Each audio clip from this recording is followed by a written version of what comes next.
Deixa eu passar rapidamente, mas bem rapidamente mesmo, em função do nosso horário, sobre as razões que eu tenho apresentado para vocês. Por que a gente está trabalhando nessa série? Porque às vezes a gente julga os personagens bíblicos, alguém, por terem vivido numa época tão distante da nossa, a gente julga eles talvez melhores, superiores, mas eu quero nessa série ajudar vocês a entender que a gente emparelha a nossa vida com eles, mesmo vivendo tanto tempo depois deles, a nossa vida é muito parecida com esses personagens bíblicos que a gente tem trabalhado.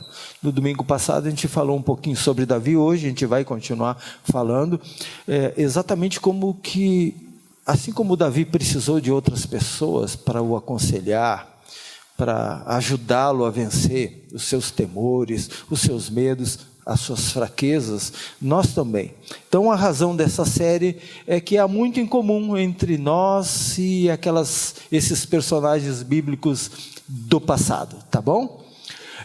Hoje eu quero trabalhar esse texto, na verdade é um pedacinho do capítulo 11, eu sugiro que vocês possam ler o capítulo todo, mas a gente não tem tempo para isso, e depois um pedaço do capítulo 12.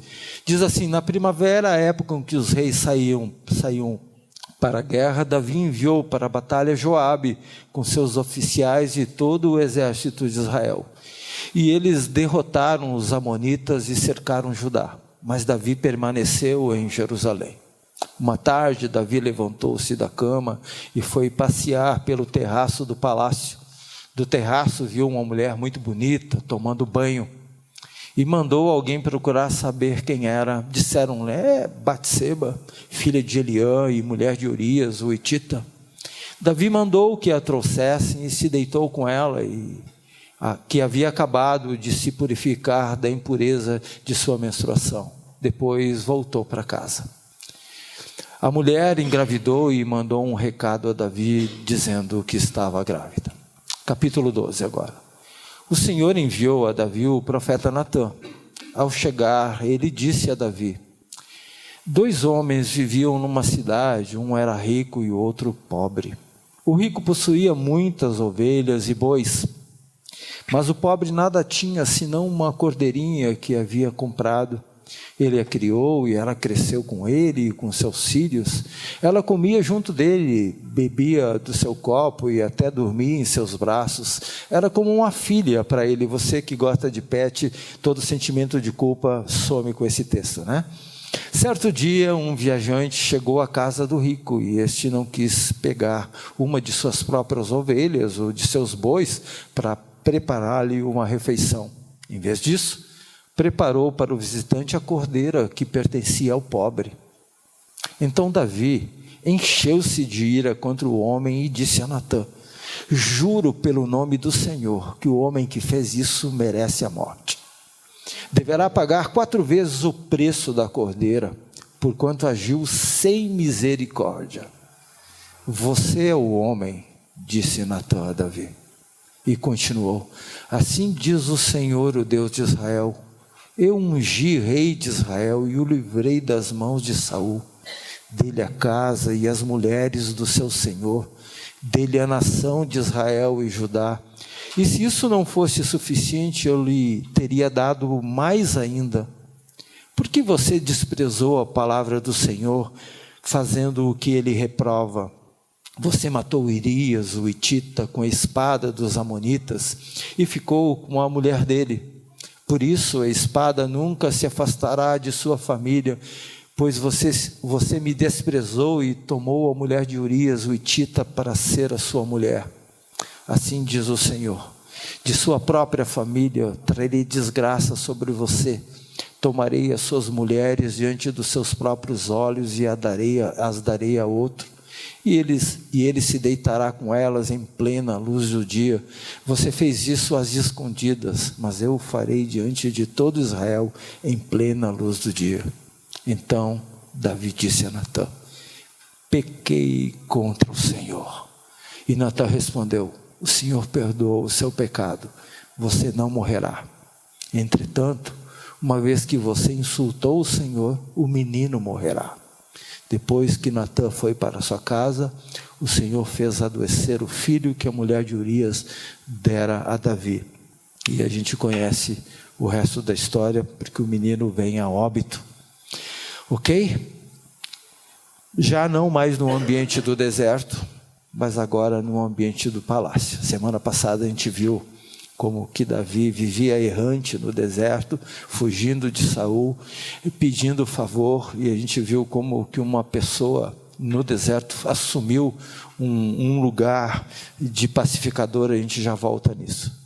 Davi assume o posto agora de rei em Israel, e ele é amado, ele é reconhecido, ele é aplaudido por toda aquela nação.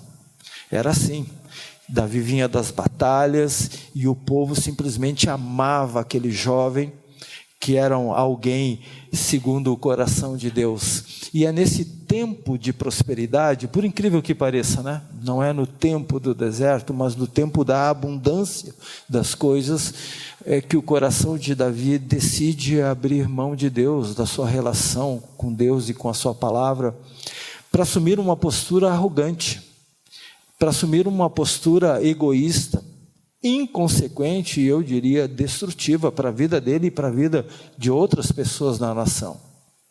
Davi passou a buscar a partir daquele momento os seus próprios interesses. Sabe, um homem, uma pessoa, pode ser um homem, pode ser uma mulher, que vive dos seus impulsos, que vive daqueles impulsos do coração enganoso. Essa semana eu estava, por acaso chegou para mim a figura de uma moça que foi minha ovelhinha em Erval do Oeste, agora uma mulher, né? E eu estava, chegou para mim a foto dela, e no slogan dela, na fala dela, dizia assim: conceda ao seu coração o que ele pedir. E eu disse assim: ai, meu Jesus. Foi exatamente isso que Davi fez. Concedeu ao seu coração o prazer que ele queria ter. E o que acontece?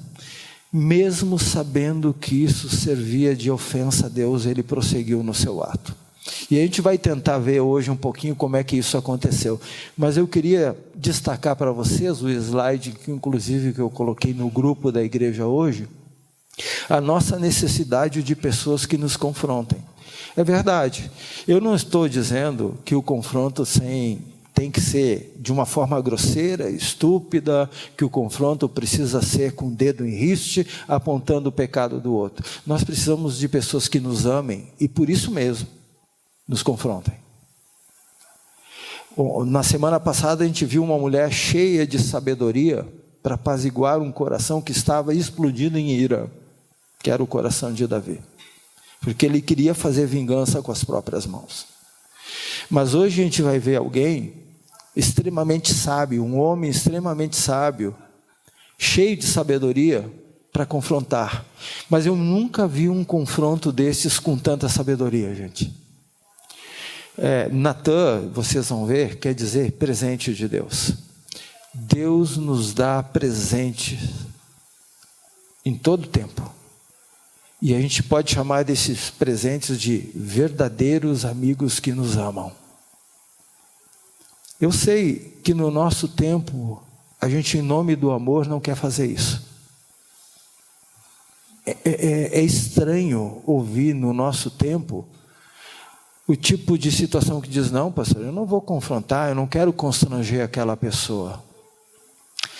Eu não quero chegar e dizer para ela o que ela está fazendo.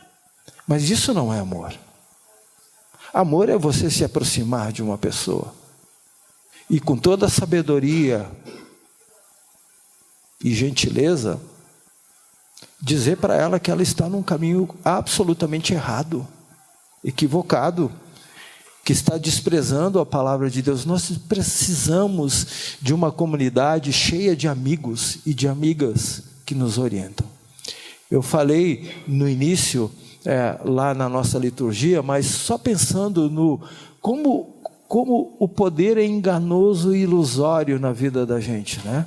A gente sabe que não existe ninguém livre de tentação. E não é só Davi, por isso que tem aquele ponto de interrogação. Poderia ser no lugar de Davi qualquer um de nós. Poderíamos ser alguém muito parecido com Davi nas suas atitudes boas, é verdade, que geravam a glória de Deus quando ele tomava decisões que eram da vontade de Deus, mas somos muito parecidos com Davi no que diz respeito quando a gente dá vazão aos nossos impulsos.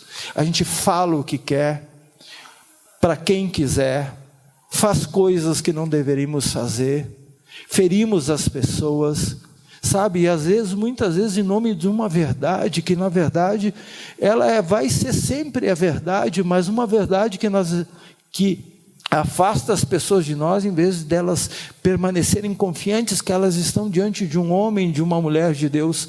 Eu queria que você percebesse como o poder é ilusório.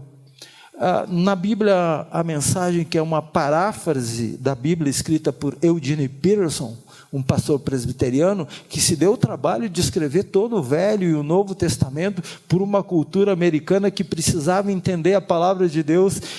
Nesse texto de Tiago, se vocês olharem na Revista Atualizada ou na NVI, as palavras são diferentes, mas eu fiz questão de colocar essa versão aí.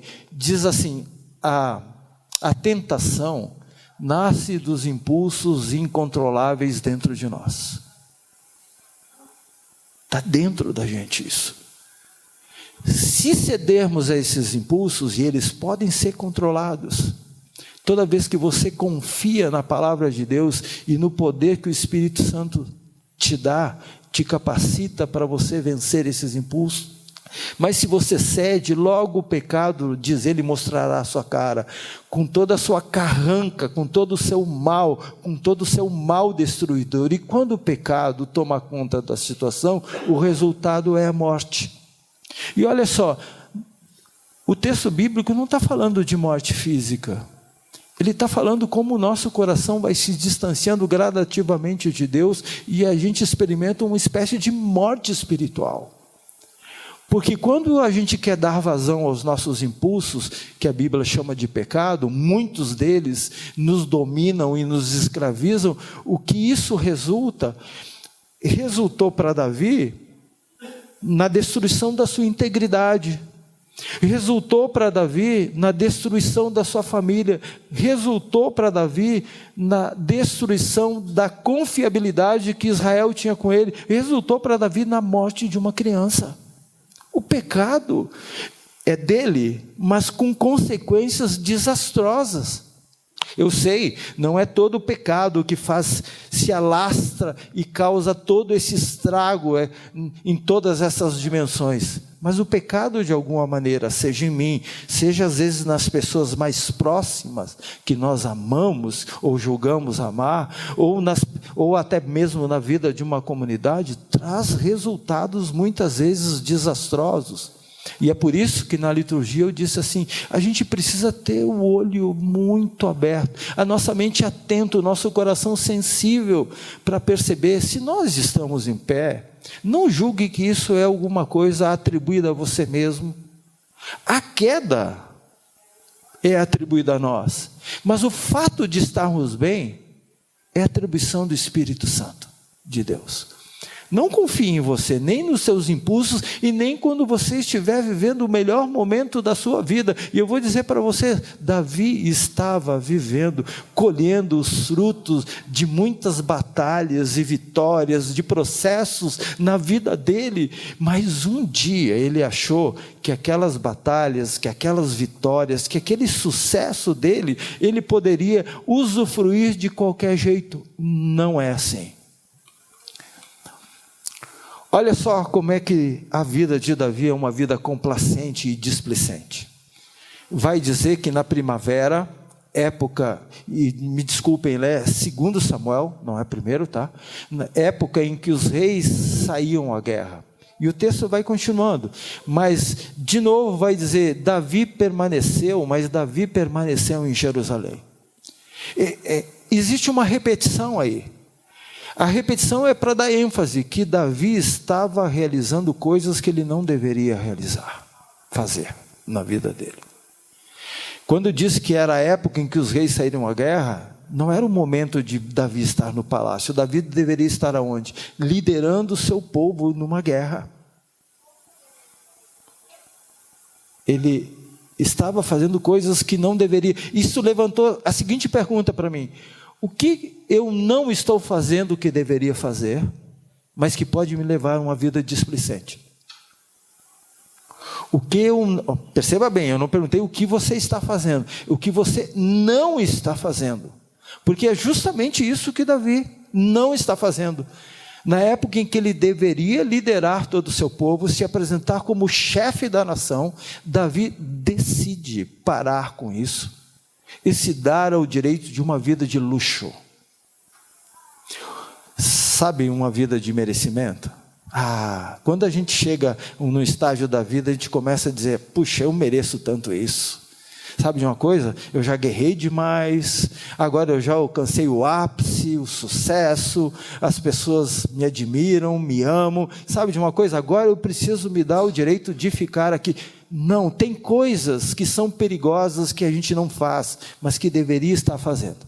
Por exemplo, preste atenção, uma das coisas que Davi deveria considerar e não considerou, e perceba bem, é para mim e para você isso, não é só para Davi. A nossa inconsequente omissão na palavra. A gente não tem tempo para isso. A gente não faz aquilo que deveria estar fazendo. Outro dia a Bianca me perguntou e eu soltei uma bomba para cima dela. Assim, por que as pessoas não fazem o que elas deveriam fazer? Porque elas não estão sendo pagas por isso. Isso é terrível.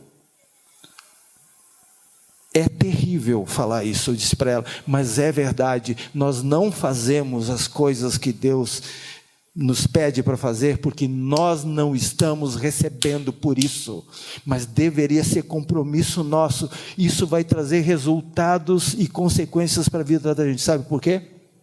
Porque a gente não vai se lembrar das promessas de Deus. Você não conhece? Você não se dedica à leitura da palavra de Deus? Você não tem a capacidade de se lembrar como Davi, muitas vezes, embora ele tenha aqui desprezado, essa é a palavra que que Deus usa para você, desprezou a palavra do Senhor quando fazendo o que ele reprova. A gente desconhece as Escrituras. Nos momentos de luta da vida da gente, ela vai fazer falta.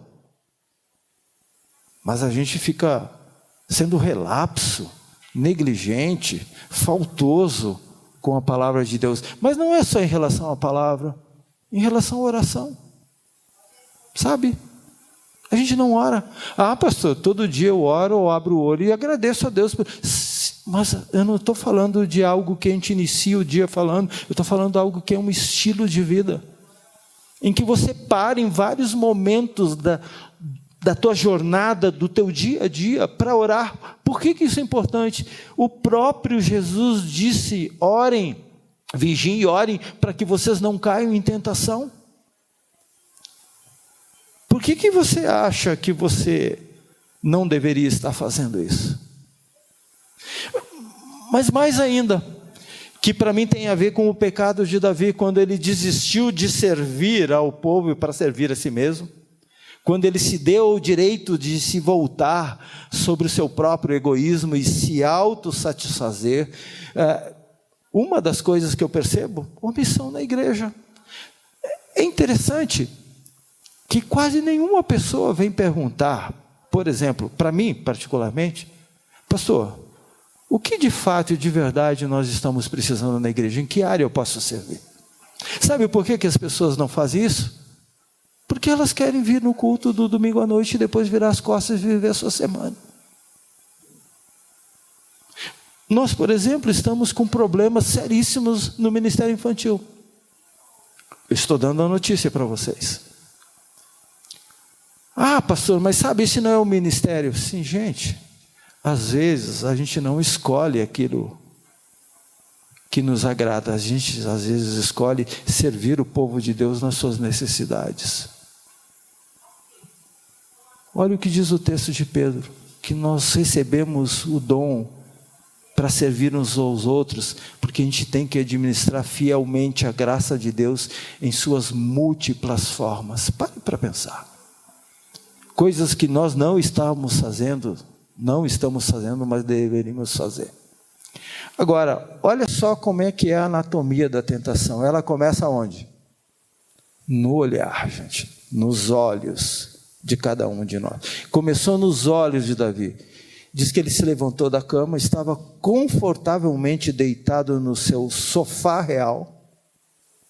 Um dia ele se levanta, vai para o terraço, e ele vê uma mulher muito bonita tomando banho, até aí nada de errado. Ver uma pessoa, achá-la bonita, achá-la atraente não é pecado. Agora, desejá-la para si, já muda de patamar. O pecado, ele começa quando os nossos olhos são colocados insistentemente sobre uma coisa que a gente deveria desviar os nossos olhos, mas a gente permanece ali. E é aí que começa todo o processo de queda de Davi. E não é só Davi, tá bom? Quando você vai para Sansão, por exemplo, o pecado dele é o pecado do olhar. Ele viu uma mulher, ele vê outra mulher, ele vê isso, ele vê aquilo. E é interessante que a grande disciplina de Deus para Sansão, qual que é? Os seus inimigos filisteus vazam os seus olhos. Já que ele queria olhar para os lugares que não deveria olhar. Deus cega a Sansão. Numa disciplina terrível, porque os nossos olhos deveriam ser desviados daquilo que desagrada a Deus. E os olhos significam a nossa interioridade. Quer ver uma coisa? O próprio Jesus falando disso. Os nossos olhos são o quê? A lâmpada do corpo. É aquilo que os nossos olhos captam e se tornam realidade interior. E Jesus vai dizer, se os teus olhos forem bons, todo o teu corpo será luminoso. Agora, se os teus olhos forem maus, todo o teu corpo estará em trevas. A gente precisa aprender isso, gente. A espiritualidade cristã, ela tem tudo a ver com os nossos sentidos. E um deles, e talvez o principal deles, é aonde a gente está colocando os nossos olhos. O que é que nós estamos cobiçando e desejando para nós? Uma vez que isso reflete a nossa interioridade, ela vai expressar mais cedo ou mais tarde atos de bondade ou atos de destruição. Olha só como Pedro, por exemplo, vai dizer, tendo os olhos cheios de adultério, nunca param de pecar. Por onde começa o adultério? Pelos olhos. Seja ele físico, seja ele virtual. Começa por onde? Quando você olha para alguém. E eu, de fato, eu não tenho dúvida disso, que achar alguém bonito não é pecado. Mas o fato é que os olhos começam a ter outros conceitos além, eu brinco, da boniteza. A gente começa a desejar com os olhos aquilo que não é nosso. O adultério é a desejar aquilo ou aquela pessoa que não é nossa. E não precisa ser só uma pessoa. Pode ser um ídolo, que a Bíblia descreve como um processo de adultério contra Deus. E mais, olha o acordo que Jó faz com seus próprios olhos. Eu acho isso de uma beleza enorme. Ele diz, fiz acordo, fiz um pacto, fiz uma aliança com os meus olhos, de não olhar com cobiça para as moças. Olha só. Como a gente precisa ser purificado. Na anatomia da tentação, os olhos vão dizer se nós estamos de fato em Cristo, desejando o que Ele deseja, ou se nós já desviamos o nosso olhar de Cristo e passamos a desejar os nossos próprios impulsos. Não sei se vocês já viram esse conceito de pornotopia, que tem a ver com a pornografia. Mas olha só, é uma ideia que descreve, e olha só como é que a mente humana vai longe.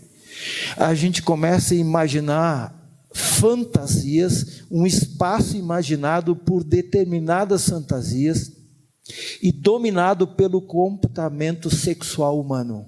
A gente se torna escravo daquilo.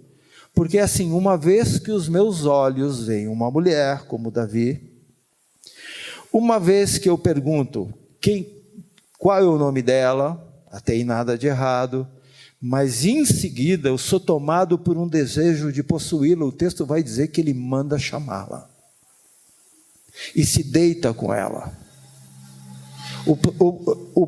O processo da pornotopia é um processo onde você é dominado pelo erotismo e pela pornografia. Percebe bem, o texto não vai dizer que Davi imaginou isso, mas ele imaginou. Como todo o processo de queda humana, a gente começa a criar fantasias com as pessoas. E eu cansei de ouvir testemunhos de casais que caíram nessa área. E é terrível a dor de ouvir, porque começam as comparações. Porque quem pecou, seja fisicamente ou seja virtualmente, nunca mais vai se esquecer de que o sexo com o seu cônjuge é diferente daquele encontro casual, seja físico, seja virtual. Olha como o pecado vai dominar a nossa mente. Aquele cônjuge que você convive todos os dias, que você o vê todos os dias, que você conhece como ninguém conhece, que você dorme ao lado todos os dias, não é aquela pessoa que você se aventurou um dia e se entregou. É outra pessoa. Essa aqui é outra pessoa. Mas a gente começa a criar a imaginação. E vocês não têm ideia, nos aconselhamentos, uma das coisas que vem. Sabe o que é? Os cônjuges admitem que às vezes quando estão fazendo sexo um com o outro, estão pensando na terceira pessoa. Isso é vil, gente. Isso é vil. E sabe que tem cônjuges que acreditam que seria melhor acabar o casamento e se entregar de vez num relacionamento com essa pessoa que um dia foi aventura e que hoje te satisfaz, como o teu cônjuge nunca fez. Sabe qual é o problema? É questão de tempo, de meses, de aprender a conviver com aquela pessoa e perceber que a rotina é igual. É questão de tempo.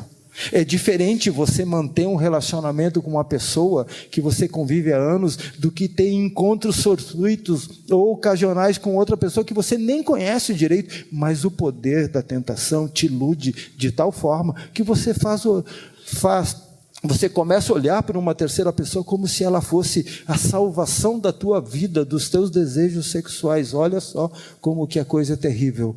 E o John Freeman, ele vai falar uma coisa que para mim é muito interessante. Nossos pecados sexuais não somente amortecem nossos corações. Preste atenção no que ele vai dizer aí. Como também nos impedem de ser quem e o que devemos ser como homens, maridos e pais. Por que os nossos pecados sexuais fazem isso? Porque eles denigrem, eles distorcem o nosso caráter. Eles nos tornam menos do que nós deveríamos ser como marido, como pai e como homens. É isso que o pecado faz. Ele engana a gente de tal forma, de que a gente nunca vamos atender o chamado como homem, como pai, como marido. Por quê? Porque o pecado desqualifica a nossa vida, destrói o nosso caráter, de tal forma que compromete o nosso desempenho, e aí não é sexual, é como homem mesmo, é como pai, é como marido. Mas Davi não lida só com o mundo da imaginação, dos olhos, da interioridade, cobiçando aquela mulher bonita que ele vira no terraço, naquela tarde primaveril lá em Israel. Olha só, diz que ele se deitou com ela, aliás, ele mandou que a trouxessem. Esse é um outro processo. Você sai daquilo que é interior e começa a exteriorizar o pecado. E Davi dá uma ordem. Olha só como é que é. Como as pessoas nessa hora poderiam confrontá-lo e não o fizeram? Porque todo mundo de Israel sabe que dormir com a mulher de alguém que é casado ou casada, ou com o marido ou com a esposa de quem é casado ou casada, é errado. Todo mundo, mas sabe quando o rei dá a canetada, quando você atinge o poder, o ápice de todas as suas conquistas, você ganhou nome, popularidade, admiração, é amado por aquele povo, você se acha no direito de chegar e dar uma canetada dessa, manda trazê-la, e é isso que acontece. Vão lá, chamam, ele se deita com ela, que havia acabado daquele período menstrual, né? E a nota para mim é que depois volta para casa. Eu fiquei em dúvida se o texto está dizendo que ela volta para casa ou se Davi diz, vai para outra casa agora. Eu não sei. Eu não encontrei nenhum comentarista, mas eu fiquei com essa dúvida. Se ela volta para casa porque ela quis, ou porque Davi a desprezou depois de ter feito o que fez. Volte para sua casa.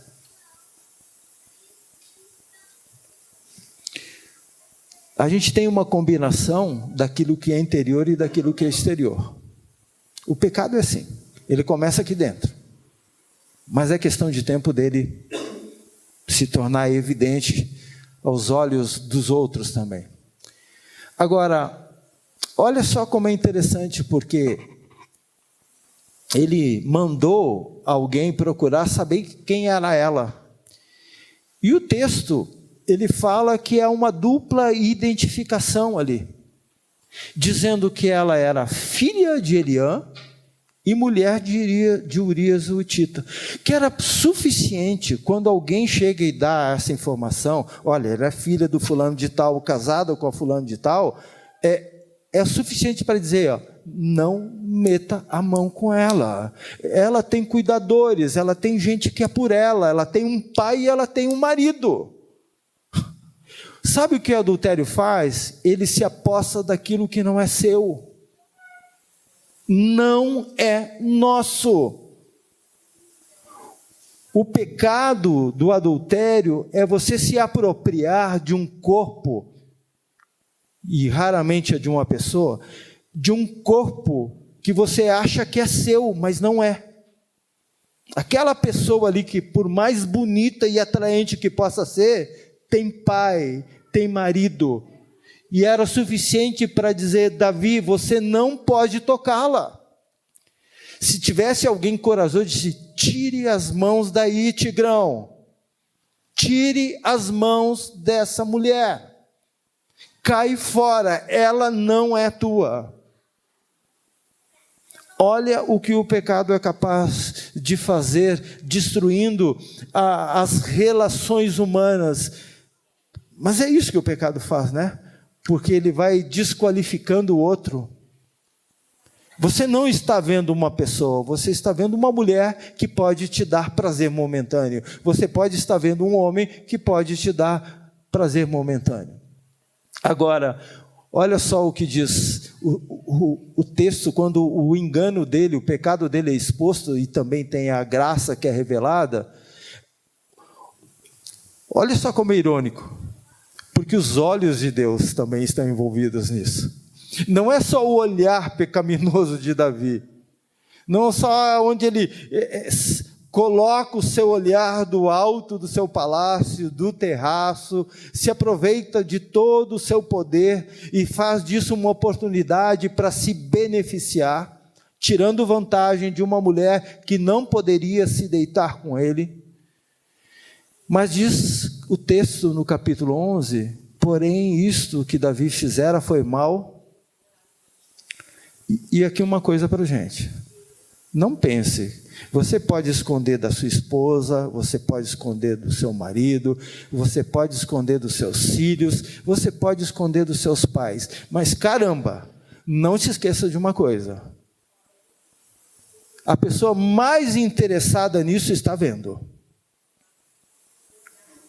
A pessoa mais interessada enxerga a nossa mentira, enxerga a nossa cobiça, enxerga os nossos desejos desenfreados. A pessoa mais interessada sabe que a gente desprezou a palavra dele e que, portanto, a pessoa mais interessada sabe que você está desonrando os olhos de Deus. Você até pode querer enganar os outros, mas um dia Deus nos encontra. Com seus olhos, Ele coloca os seus olhos sobre nós. Ele sabe disso. Deus sabe da lascívia de Davi. O que é lascívia? É quando você coloca os olhos sobre alguém e deseja alguém que não é seu. Isso está misturado ao adultério dele? Está misturado ao adultério dele.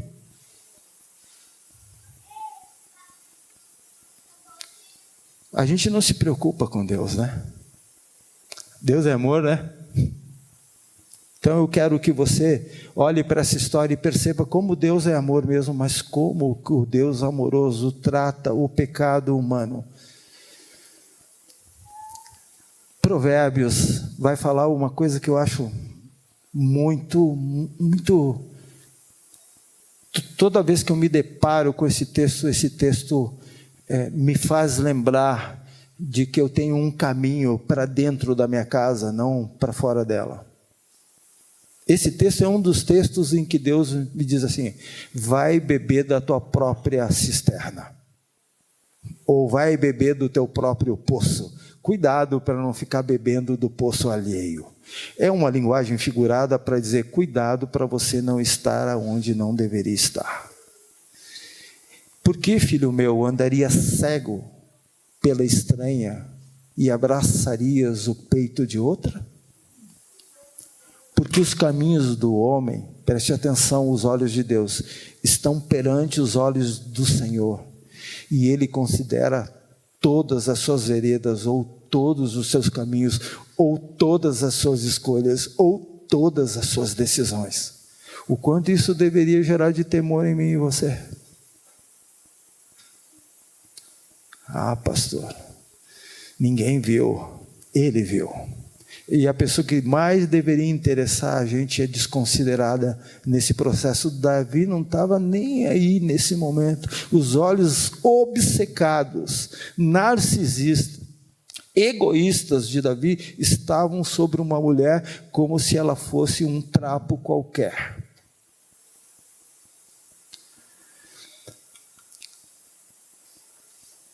Agora, olha só de novo. Lá atrás diz que Davi mandou saber quem ela era, Davi mandou trazê-la, e ele se deitou com ela. E, na nossa tradução diz que o Senhor enviou a Davi o profeta Natã. Na linguagem hebraica, Deus não enviou, Deus mandou. Porque agora, gente, me parece que o texto bíblico está querendo fazer a gente pensar. Já que você acha que é rei, agora eu vou te mostrar quem é o rei dos reis. Me parece que é um confronto entre o rei de toda a terra e o rei momentâneo de Israel, que é Davi. Deus começa um processo de confronto, que é libertador para a gente. Você imagina a gente viver a vida inteira no engano sem que ele fosse exposto. Diz que o Senhor então enviou a Davi, ou mandou a Davi o profeta Natã. Ao chegar, ele disse a Davi. Aí a gente conhece aquela história, lembram? Da história de um homem que era rico, do outro que era pobre, de um que tinha ovelhas e bois, de um que só tinha uma cordeirinha. Aliás, uma cordeirinha que ele viu nascer, cresceu com os filhos, todos amavam essa cordeirinha, possivelmente ela nunca ia para a faca. Porque dormia com ele, comia com ele, tratava como se fosse uma filha. Mas no dia em que uma pessoa chega na casa desse homem rico, ele manda pegar essa cordeirinha. Ele não pegou das suas ovelhas e bois, ele pegou daquela única cordeirinha do homem pobre. E Natan conta essa história para Davi, e ele provoca em Davi um senso de justiça que é extraordinário, né? Porque Davi, ele devia estar se puxando os cabelos assim, dizendo assim, esse cara tem que morrer, ele tem que pagar 4 vezes mais. Você imagina o quanto Davi é tomado pela ira quando ele ouve uma história dessas. E aí Natan olha para ele e diz assim, você é o homem que fez isso. Você é o homem que cometeu esse pecado. E não, Davi naquela hora nem pediu explicações. Como assim? Você me conta uma história. Davi percebeu que o chapéu serviu nele. E é interessante porque Davi para de se justificar, ou não se justifica, e ele vai dizer uma coisa que é tremenda, gente. Depois dessa ira toda, em nome do Senhor, ele merece a morte, estava assinando a própria condenação dele, né? E aliás, ele pagou muito mais do que 4 vezes por aquela cordeira que ele não poderia ter pego. Ele pagou com a destruição da família dele. Quem conhece a história, se você não conhece a história de Davi, vá para frente, porque Deus perdoa o pecado, mas Davi teve que viver com as consequências desse pecado para o resto da vida até morrer. A gente às vezes acha, bom, Deus está vendo, né? Mas Ele perdoa. Não, Ele perdoou, fique certo disso. Mas uma coisa que Ele não poupa a gente é viver das consequências disso. Ah, isso Ele não faz. Ele não poupa a gente da dor. Ele não poupa a gente do sofrimento. Ele não poupa a gente de perdas, inclusive. E aí, Natan diz para ele, você é o homem que fez tudo isso. E em seguida, sabe o que Davi fala? Pequei contra o Senhor. Você pode ficar pensando assim, não, para aí, o pecado de Davi foi de adultério, o pecado de Davi foi de mentira, de ter mentido, o pecado de Davi foi de ter colocado um homem na frente da guerra que não tinha nada a ver com a podridão dele, porque até o marido de Batseba, Urias, era um homem digno. Você imagina que Davi tenta trazê-lo, quando ele sabe da gravidez de Batseba, ele tenta trazer Urias para dentro do palácio dele, dá um porrezinho nele e diz, agora vai para tua casa se deitar com a tua mulher. E quem diz que bêbado não tem consciência, quando tem caráter tem consciência mesmo, né? Sabe o que ele diz para Davi? Não, os meus soldados estão na guerra, do tipo assim, você não devia estar aqui, né? Mas você está. Mas os meus soldados, ele era líder de um pelotão, os meus soldados estão na guerra, eu não posso ir para casa dormir com a minha mulher agora. E diz que Davi percebeu que o homem não cedeu. Sabe? Escreve uma carta para o general de guerra dele, coloca ele na linha de frente. E aquele homem morre. Os pecados dos olhos, o pecado das palavras, o pecado que a gente acha que os olhos de Deus não estão vendo, o pecado que a gente acha que em nome do amor Deus vai nos perdoar e vai deixar as coisas como estão, não é verdade. Vai ter consequências para a vida da gente. Vai ter. E eu não estou me referindo só ao adultério, não. Estou me referindo a qualquer coisa. Natan disse a Davi, também o Senhor te perdoa o teu pecado. Você não vai morrer. Pô, Davi disse, nossa, já estou no lucro. Mas olha só a consequência que acontece na vida de Davi depois com a destruição da casa dele. O texto vai dizer que a espada vai correr a casa dele.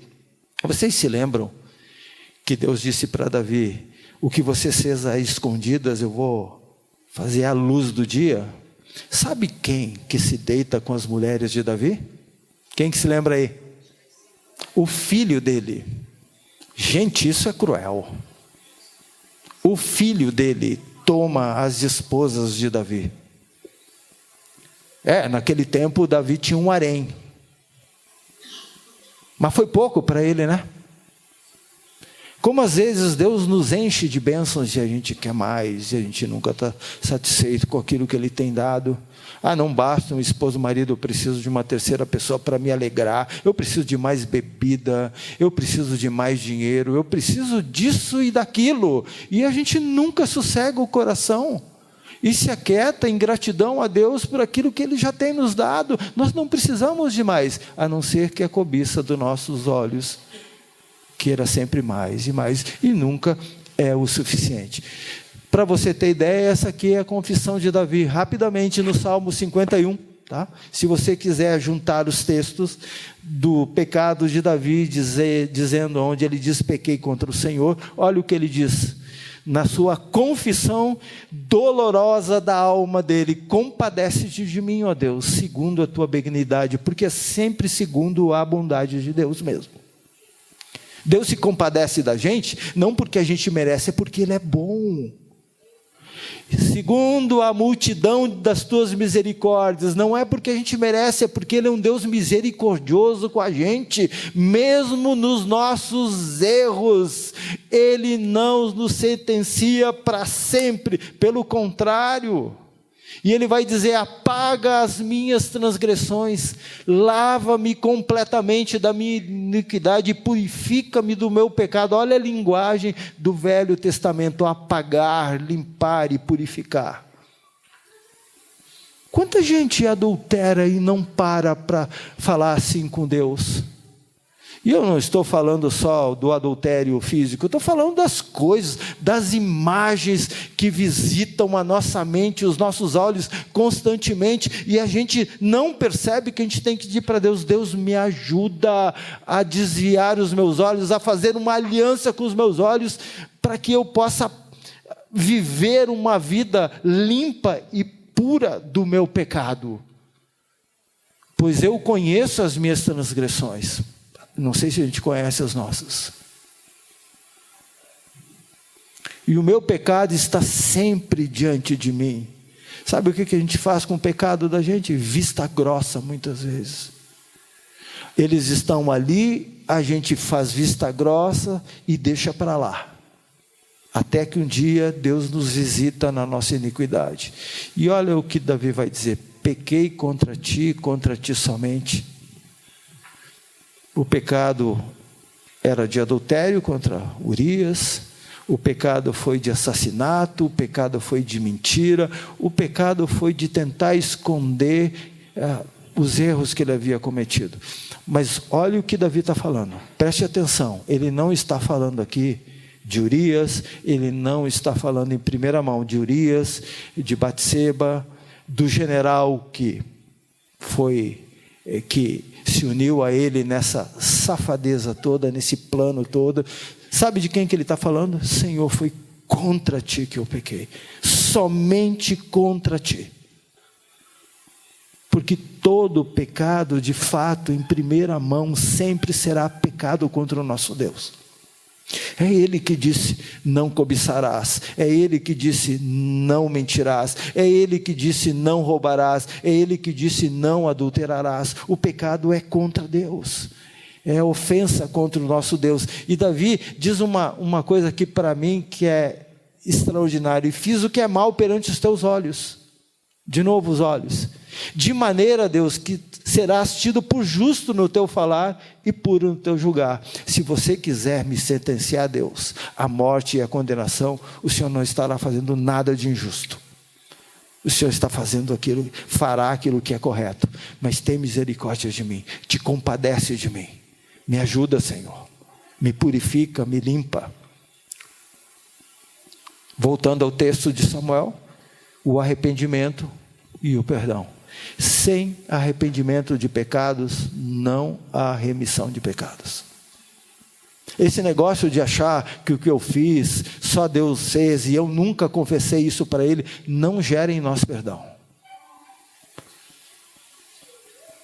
Eu tenho lidado com algumas situações fora da igreja de pessoas que dizem que se arrependem dos seus erros e continuam fazendo as mesmas coisas. Isso não é arrependimento, gente.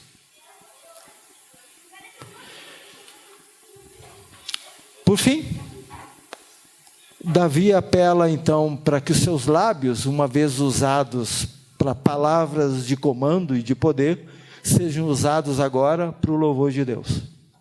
É para isso que os nossos olhos e a nossa boca servem, para a adoração de Deus, para o louvor dele e para anunciarmos isso para as pessoas.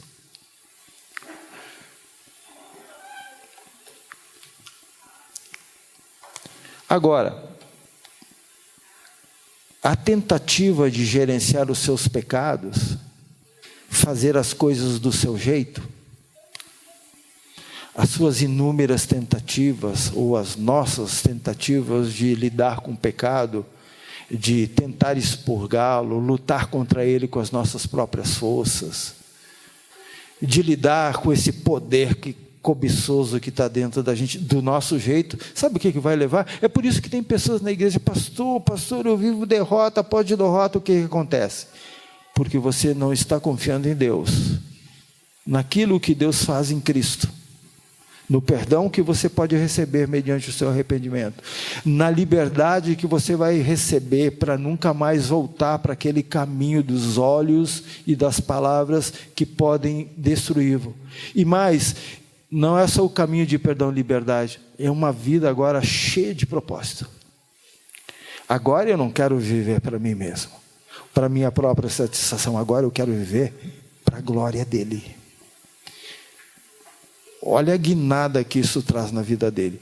Agora depende de como que você está construindo isso. Do seu jeito? Pastor, Deus é amor, Ele vai me perdoar. Vai, se você se arrepender. Você é filho de Deus. Você sabe que arrependimento traz reconstrução na vida de todos nós. Sem arrependimento não tem como haver perdão. Sem admissão da sua própria culpa. Não tente, como Davi, tentar gerenciar o seu pecado, como se aquilo em Israel ficou algo às escondidas, foi à noite, pouca gente sabia, a sujeira foi colocada para debaixo do tapete. Deixa assim. Não é assim que a gente lida com Deus. Eu sei, por experiência própria. Deixa eu terminar indo para o Evangelho. A Bíblia vai dizer que nós temos alguém, um sumo sacerdote, e está se referindo a Jesus aqui, tá bom? Esse sumo sacerdote é Jesus que não possa compadecer-se das nossas fraquezas. Por que que ele pode se compadecer das nossas fraquezas? Porque ele foi um igual a nós. Igual em termos de quê? De humanidade. E ele sofreu todo tipo de tentação, diz a Bíblia. As tentações que Davi sofreu, as tentações que Isaías sofreu, as tentações que Paulo sofreu, as tentações que Abigail sofreu, as tentações que qualquer ser humano um dia já viveu. O pecado de mentir, o pecado da cobiça, o pecado da luxúria, o pecado do sexo, seja lá o que for, ele passou sobre esse tipo de tentação e diz a Bíblia que ele nunca pecou. É interessante que no maior das suas tentações, sabe do que Jesus se lembra? Das promessas de Deus. Se lembram quando Jesus responde às tentações lá no deserto da Judéia? E como que o Espírito Santo, preste atenção, como que o Espírito Santo o capacitou a vencer tentação após tentação, e se tornar a única pessoa justa, reta nesse planeta, capaz de subir a cruz e levar sobre si o nosso pecado. Então nessa noite, seja qual for o seu pecado, você tem que se aproximar desse trono da graça, que não tem a ver com o trono de Davi, mas com o descendente dele, que é Cristo. O trono da graça com confiança. Para onde que você corre hoje? Para onde que eu corro hoje? Para onde nós devemos correr sempre? Para o trono de Deus, a fim de receber o quê? Misericórdia. Foi isso que Davi disse quando ele pecou no Salmo 51. Graças à misericórdia do Senhor. E mais, não só a misericórdia, porque a misericórdia nos poupa, como Deus poupou da vida à morte. Mas ela vai além, a gente também recebe graça, porque a gente recebe um perdão imerecido. Recebe graça que nos ajude, nos dê força no momento da necessidade. Qual é a sua maior necessidade hoje? Qual é a sua maior luta hoje? Qual é a maior dificuldade que você enfrenta, que está sendo tentado por todos os lados? Olhe para a cruz, olhe para Jesus, esse sumo sacerdote subiu a cruz por mim e por você, e lá nós encontramos perdão por causa da misericórdia e graça dele. Davi encontrou isso, a gente pode encontrar isso. Não tente fazer caminhos humanos para consertar um erro seu. O erro é seu, mas a graça do perdão é de Deus, e ele nos restaura. E eu vou mais uma vez falar isso por experiência própria. Eu sei disso. Amém?